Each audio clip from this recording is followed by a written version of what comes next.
All right, let's dive into one of archaeology's most incredible and controversial mysteries. We're talking about a legendary library, one that's said to be buried deep, deep beneath the Egyptian desert. And get this, the legend says it holds knowledge so powerful it could completely rewrite all of human history. You know, this isn't just a story about some lost archive. No, this is about a library that was supposedly so world-changing. The people, both in ancient times and even today, have gone to some pretty extreme lengths to keep it hidden. So what is this place really?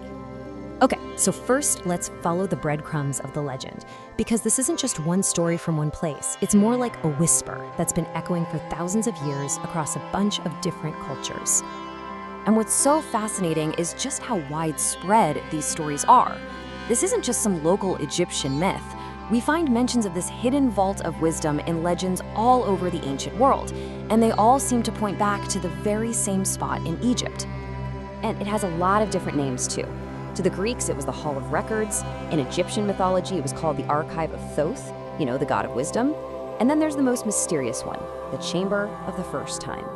Every single name hints at the same thing, preserving some fundamental, long-forgotten truth. And here is the truly mind-bending part of this whole legend. The knowledge inside, well, it wasn't even supposed to be Egyptian to begin with. It was said to be the legacy of a much, much older civilization that was wiped out, a civilization that existed before the Great Flood, an event that, weirdly enough, pops up in myths all over the globe. So these legends are super compelling, right? But they're also kind of vague. Luckily for us, some ancient texts give us a very specific and very famous clue about where to find it. The house beneath the lion. For centuries, people just thought this was some poetic, cryptic phrase. But as our understanding of Egypt grew, researchers started connecting this ancient riddle to one single unmistakable monument on the Giza Plateau. I think you know which one I'm talking about. That's right, the Sphinx, the most iconic statue of a lion-bodied creature in the entire world. All the legends, all the clues, they all started to point to this one spot, suggesting something absolutely incredible was hidden right under its paws.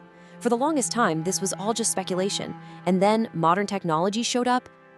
And this is where the story takes a wild turn. We go from ancient myth to a modern scientific discovery that seemed to prove everything, right before it was all suddenly hushed up. So, back in the 1990s, a research team brings ground-penetrating radar to Giza. Now, this is tech that lets you basically see underground without ever digging. And they aimed it right at the ground in front of the Sphinx. And they found something.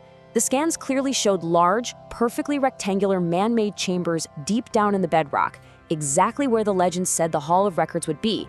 I mean, this was it, the discovery of a lifetime. So you'd think the next step would be this huge press conference, right? A massive celebration for a discovery that could literally rewrite history, the end of a search that's been going on for thousands of years. Yeah, that's not what happened. Instead, the authorities swooped in. They shut down all further research at the site. Access was completely restricted, the data was buried, and the whole story about chambers beneath the Sphinx just went silent. The discovery was found, and then, just like that, it was lost all over again. Of course, that official silence just threw gasoline on the fire of speculation. I mean, why would you hide such a monumental discovery? It all boils down to one massive question. What on earth could be inside those chambers? Seriously, think about it. What kind of information is so powerful, so potentially disruptive, that the official response isn't "let's dig," but "let's hide it"? The researchers who've been chasing this story believe the contents could be absolutely staggering.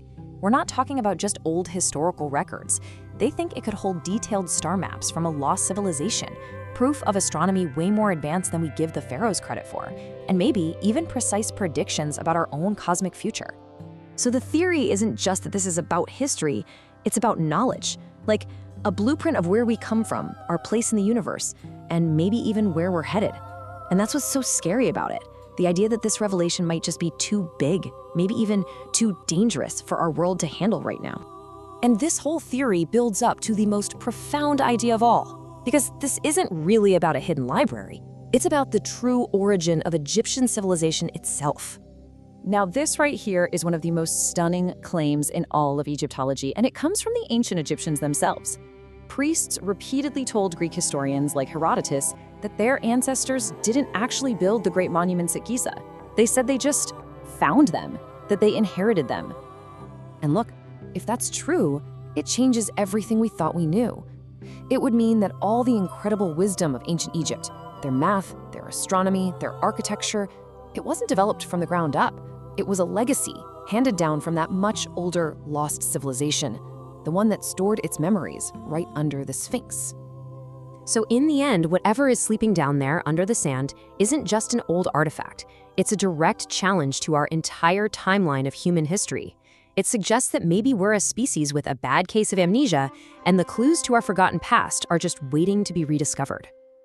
Which leaves us with one final, pretty haunting thought. If opening those chambers really could rewrite our history, well, maybe the reason they're still sealed isn't about power or control. Maybe it's about protecting us from a story we're just not ready to hear yet.